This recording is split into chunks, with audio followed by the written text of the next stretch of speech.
Welcome, welcome. It's Psycho Steve again. It's Monday night. It's back to school. It's beyond the shoot.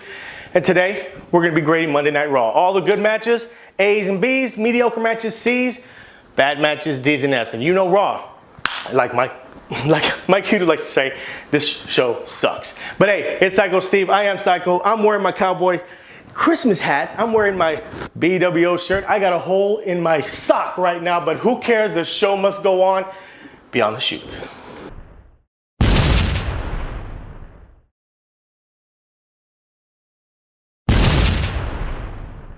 Of course, we're starting Raw with Roman Reigns again. We have gone through Hell in a Cell. Roman Reigns' match sucked. He comes out, of course, saying, Brock Lesnar, do you want this title match? Do you want the rematch? Come on out. And here comes Braun Strowman. Of course, Brock Lesnar's not going to come out. He's getting paid too much money not to show up. Then, of course, Braun Strowman talks all the smack.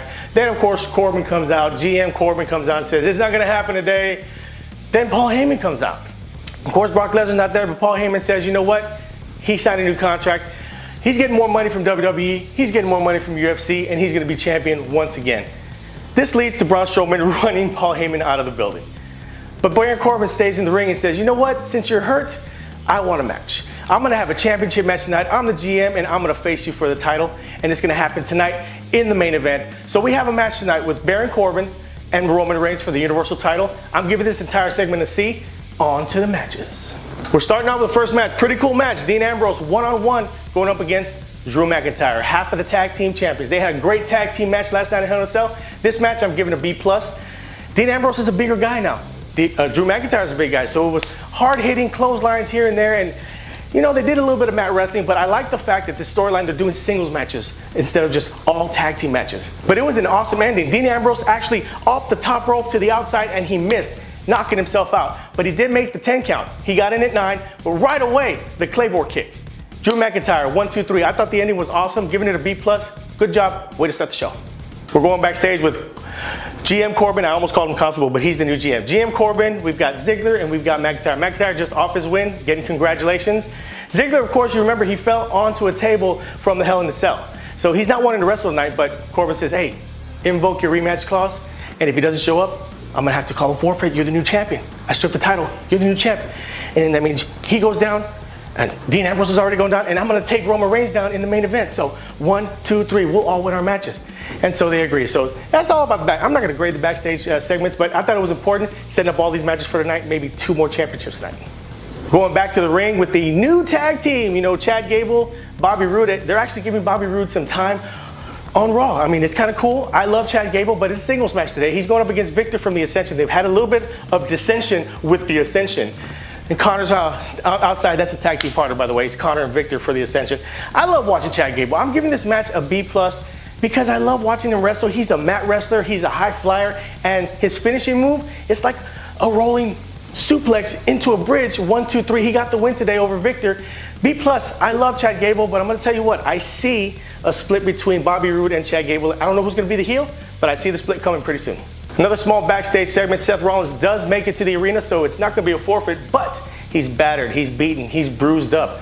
Hell in a Cell was not his night. He did fall from the cell just like Ziggler, so he found out the announcement that was made, it's Intercontinental title match, and he's not really happy, but he's a fighter. He's gonna go for it. So we're gonna go straight to the ring. The Undertaker. Gong. You know what, if I went to Raw, that's probably the only thing that I would have loved from the show. Just watching the Undertaker's entrance. Of course, he's hyping the Super Showdown with Triple H, talking about how Triple H, you know, he's past his prime, he's not the game anymore, he's just a corporate puppy now. He's COO, but he's corporate. He's not the game, he's not the cerebral assassin. But also he said, Shawn Michaels is gonna be in Triple H's corner, so my brother Kane will be in my corner. That just adds a whole nother level of excitement for me. I'm giving this whole segment a B. Anything with The Undertaker gets a great grade. So we get Sasha Banks and Bayley next, but for a good cause, for Connor's cure. You know, the Big Show promotes it. Now it's Sasha and Bayley. Bayley actually giving some hugs to these Connor's Cure kids. I love it. That's an A+ for me anytime WWE does something like this. But now they're in a match. Well, actually just Bayley. She's going up against Dana Brooke. Dana Brooke, she's not part of Titus Worldwide anymore. She's on her own. I was hoping Dana Brooke would get the win here, maybe just to elevate her up a little bit. But no, Bayley, you know, she's the hugger, she's the good girl, and she's actually getting better at wrestling. She gets the win today. But I'm gonna tell you what, I'm gonna give it a C. I can't give it more than that because I still don't care about Bayley or Sasha. So I'm hoping something happens that excites me. If not, we'll keep giving them C's and D's. So we have our first squash match of the night, but I'm still giving this squash match a B. It's AOP versus some jobbers. But remember, AOP has a new manager. It's Drake Maverick. I love Drake Maverick. At first I was like, why did they put him as a manager? Well, you know why? Because he's awesome, okay? AOP is gonna be awesome. They're gonna be tag team champions very soon. They squashed these guys in 2 minutes. I'm loving the fact that Drake Maverick is on Raw and on 205 Live. So you get a lot more Drake Maverick, you get a lot more good grades. B+, guys, keep it going. Now we have the Intercontinental Championship match. Of course, Ziggler invoked his rematch clause because he did lose the title to Rollins. But these guys are battered and bruised, like I said at the beginning of the show. So the match was a little slower than expected than other matches that they've had, which are A matches. I'm giving this one a B. I like the fact that, he did invoke it on Raw and not at a pay-per-view. But I'm gonna tell you what, they still brought it. They still did the Falcon Arrow. They were still doing super kicks. They were still doing all of their movesets. And they were selling the hell out of the fact that they fell 10 to 12 feet onto the announce tables at Hell in a Cell last night. It was an awesome match. B+ for these guys. Rollins does get the win. He retains the title. Of course, Ziggler's gonna get more chances, but let's hope they focus on the tag team between McIntyre and Ziggler, because I think it's gonna be awesome to have maybe a title change coming up. Not Intercontinental, but for the tag team titles. That's just my opinion. You let me know what you think. Earlier, Ronda Rousey was talking about doing an open challenge, and for the first time ever, she goes out to the ring and says, you know what, I want somebody to come out to the ring, challenge me for the title. Anybody who has the gumption, she said gumption, come out and face me for my title. Surprisingly, it's Natalya's music that plays. Okay, that's pretty cool. Natalya, let's give her another, title shot. Let's have a great match. But instead, the Riot Squad is actually pulling an unconscious Natalya to the ring. They leave her there, so it's like, oh my gosh, okay, it's Ruby Riott versus Ronda Rousey. Awesome. No. Basically, it's just a flop. They just start fighting back and forth. Ronda Rousey's dominating. Then she gets beat down. I'm giving this entire segment a D because when I see open challenge, I want a match. Whether it was Natalya, whether it was Ruby Riott, whoever, I wanted to see a match. I wanted to see Ronda Rousey kick some butt. But I'm giving it a D. Ladies, I apologize for this. No, you know what? I don't apologize for this. Next time, open challenge, have a damn match. So honestly, this is right now my favorite part of the show. Elias, of course, in Dallas, talking smack about the Cowboys, talking smack to the Dallas crowd. I love it. Everybody was booing. Everybody was cheering. WWE Walk with Elias. And out comes Lio Rush to interrupt him. Lio Rush? Isn't he at 205 Live? Yes, but he is the man of the hour. He comes out talking some smack. He's the new hype man. He's the new manager for Bobby Lashley, who's going to have a match with Elias in just a few minutes. But funny Elias, he gets, hey, whose kid is this? Hey, where's security? Why are you letting...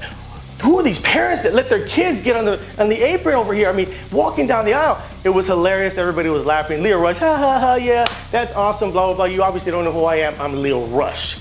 So, of course, he introduces Bobby Lashley. Bobby Lashley goes to the ring, and they have a match. But they didn't finish the match because Kevin Owens' music plays. Of course, Kevin Owens doesn't like Bobby Lashley, wants to kick his butt. But he goes after Lio Rush, who was on commentary with Renee Young and all them. And he actually escapes Kevin Owens. Kevin Owens runs towards him. He's jumping over him, going around him, rolling around. He gets to the ring. Elias, he's about to beat him down. He jumps over Elias. He's doing all these spots, and everybody's like, whoa, whoa, whoa. It's Lio Rush, baby. He's quick as a hiccup. Quick as a hiccup. And of course, he jumps, and actually Kevin Owens gets a hold of him. He's about to powerbomb him onto the apron, but Bobby Lashley saves him. So I'm hoping, this is what I'm hoping, that they actually have a tag team match next week on Raw. Lio Rush, Bobby Lashley, going up against Elias and Kevin Owens. I'm giving this entire segment an A+. Because even though there wasn't a match, Lio Rush on Raw, 2 thumbs up. Next up, we have a tag team match. The women's division, we got Ember Moon and a mystery partner. Of course, Ember Moon's from Dallas, so she's gonna get those cheers. They're going up against Alicia Fox, Mickie James, of course, friends of Alexa Bliss. Alexa Bliss is in the corner, but who's the mystery partner? The girls are saying, nobody likes you, Ember. You're just a rookie, blah, blah, blah, blah, blah. She's not like most girls. Exactly. The irresistible force is back. Nia Jax. We haven't seen her in a few months, but she was rumored to be in Texas at Hell in a Cell last night. So I guessed it right. Tony guessed it right. Nia Jax and Ember Moon in the tag team. This was a pretty quick match. Of course, Ember Moon started the match. She is the Dallas, princess, I guess you could call her, from Dallas, Texas. Yeah, she started the match. She got all the bumps. She hot tags Nia Jax in there. Of course, she dominates. They get the win. 1, 2, 3. Nia Jax, of course, with the Samoan drop. I mean, it's a guy's move, but I guess it's a power move. I think she needs a new finishing move, but whatever. It's all good. Nia Jax returns. Of course, she's probably going to have Alexa Bliss, Alexa Bliss, Nia Jax. Again, they're going to go into a maybe type of a feud, but we've seen that feud before, so we'll see what happens. This match, I'm giving it a B. It was a pretty good match. Alicia Fox was actually the star of this match, so great job, guys. So now we have our main event for the Universal Championship, made earlier by GM Corbin. It's GM Corbin going up against Roman Reigns, the big dog, as Tony likes to say, the big dog, whatever. Little puppy to me. Anyway, it was a good match. It actually went overtime, 10 minutes over the allotted time for Raw, but there was a lot of chaos.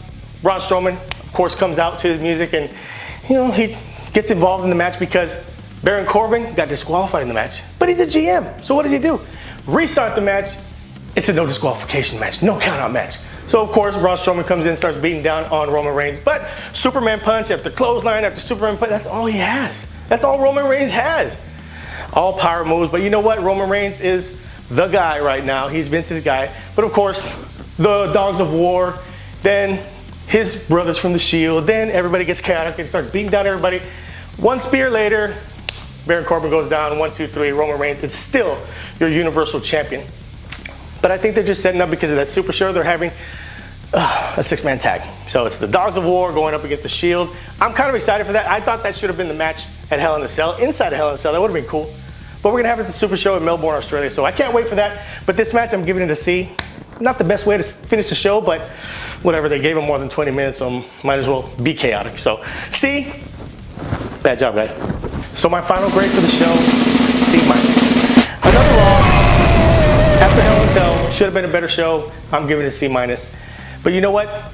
I'm not happy also because Finn Balor wasn't in the show. Finn Balor is a superstar. I don't know why they're not showing. I'm hoping that they're holding him back, not putting him on TV, because not repackaging him, but getting him into a feud of some sort. Maybe turning him heel somehow or rewriting the storyline for him, something. Because if you're not putting him on TV because you don't care, that's horse crap. Sorry to say. But also, I want to give a shout out to BWO, the Blue Meanie. Remember, we saw him in StarCast. We were glad to meet him. He's awesome. I'm wearing his shirt representing you and also representing the Cowboys and Christmas time. But like I said, C+ was my grade. I want your grade. I want your opinions. Click this eye right above. Let me know what you thought of the show and the shoot. And also, Twitter feed. I want you to add me at Psycho_Steve BTS. But also like, comment, subscribe. Let me know what you thought. Let's have some more conversations, guys. I need some more subscribers. Bring it on. But thank you for watching. Tomorrow, Tuesday Night Live. It might be Mike Edo. It might be me. It might be both of us. You'll have to wait and see.